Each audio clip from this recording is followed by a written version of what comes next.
Hi hello welcome to my channel అండి శాంతి vlogs. ఎలా ఉన్నారండి? మీరు అందరూ బాగున్నారా? నేను చాలా బాగున్నానండి. ఈరోజు మన ఇంట్లో దొండకాయ అలాగే క్యారెట్ ఇగురు అన్నది వండుకుందామండి. ఎలా వండుకోవాలన్నది నేను ఈ వీడియోలో చూపిస్తాను. ముందు మనం వండుకునే పాత్ర పెట్టుకొని దాంట్లో కూరకు తగినంత ఆయిల్ అన్నది వేసుకోవాలండి. ఆయిల్ వేడెక్కిన తర్వాత ఒక స్పూన్ జీలకర్ర, 4 వెల్లుల్లిపాయ రెబ్బలను దంచి ఈ విధంగా వేసుకోవాలి. అవి ఫ్రై అవుతున్నప్పుడు 2 పచ్చిమిరకాయలని, అలాగే ఒక ఉల్లిపాయ, క్యారెట్ ముక్కలు, అలాగే మనం దొండకాయలు కట్ చేసి పెట్టుకున్నాం కదా. ముందుగా మనకి పచ్చిమిరకాయలు, ఉల్లిపాయ అన్నది వేసుకొని ఈ నూనెలో బాగా వేయించుకుందామండి.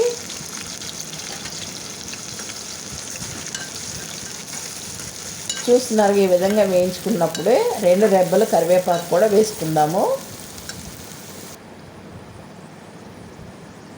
ఇప్పుడు కరివేపాకు కూడా బాగా వేగే విధంగా ఒకసారి కలపండి. కరివేపాకు వేయగానే కూర అన్నది ఎంతో మంచి వాసన వస్తుందండి, స్మెల్ మంచిగా వస్తుంది. ఇప్పుడు 2 నిమిషాలు బాగా వేగిన తర్వాత ఈ విధంగా ఒక అర స్పూను పసుపు, అలాగే కూరకు తగినంత సాల్ట్ అన్నది యాడ్ చేసుకుందామండి. సాల్ట్ అన్నది వేయడం వల్ల మగ్గవలసిన ఇంకా ఉల్లిపాయ ఏమైనా ఉంటే అది కూడా మగ్గిపోతుందండి. సాల్ట్ వేయగానే ఉల్లిపాయలు ఉన్న వాటర్ కంటెంట్ బయటకు వచ్చి కూర మొత్తం కూడా చక్కగా ఉల్లిపాయ మొత్తం కూడా మగ్గుతుందండి. ఈ విధంగా కలిపేసుకుని ఒక 2 నిమిషాల పాటు మగ్గనిద్దాము. 2 నిమిషాలు అయింది కదండి, బాగా మగ్గినాయి కదా. ఇప్పుడు క్యారెట్ ముక్కల్ని అలాగే దొండకాయ ముక్కల్ని కూడా యాడ్ చేసుకుందామండి.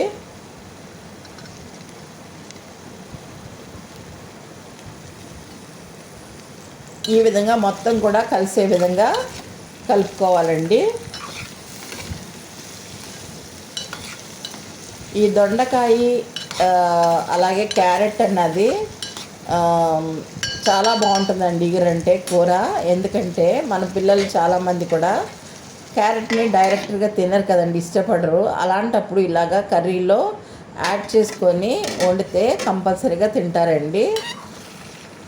అంతేకాకుండా బాడీకి కూడా మంచి హెల్తీ ఫుడ్ కదండి ఇవి. ఈ విధంగా కూరని మధ్య మధ్యలో కూడా ఇవి మగ్గినవా లేదన్నది చూసుకుంటూ కలుపుకుంటూ ఉండాలండి. మళ్ళా ఒక 2 నిమిషాలు మగ్గనిద్దాం, ఇంకా మగ్గాల్సిన అవసరం ఉంది.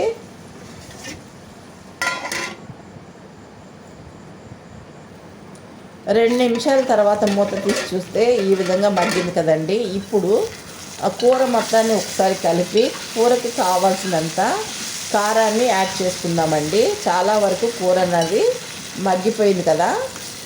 ఇప్పుడు కారం అన్నది యాడ్ చేసుకుందాము. నేనైతే 1 స్పూన్ కారం యాడ్ చేసుకున్నానండి. 1 స్పూన్ కారం సరిపోతుంది.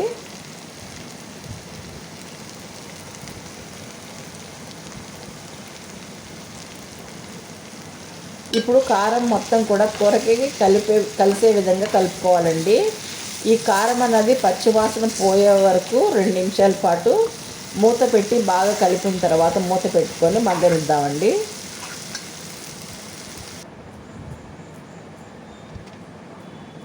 ఇప్పుడు 2 నిమిషాలు అయిపోయింది కదండి. చూడండి, కూర కారం అన్నది బాగా మగ్గింది, నూనె అన్నది పైకి తేలుతుంది కదండి. ఇలాంటి టైంలో చిక్కటి పాలు 1 కప్పు యాడ్ చేసుకోవాలండి కూరకి.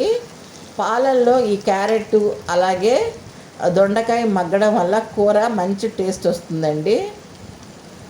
ఈ కూర అన్నది రైస్లోకి కానీ చపాతీల్లోకి కానీ చాలా బాగుంటుందండి. నేను చాలాసార్లు ట్రై చేశాను. మా ఇంట్లో అందరికీ కూడా ఈ కూర అంటే చాలా ఇష్టం అండి. మీరు కూడా కంపల్సరిగా ఈ కూరని ట్రై చేయండి.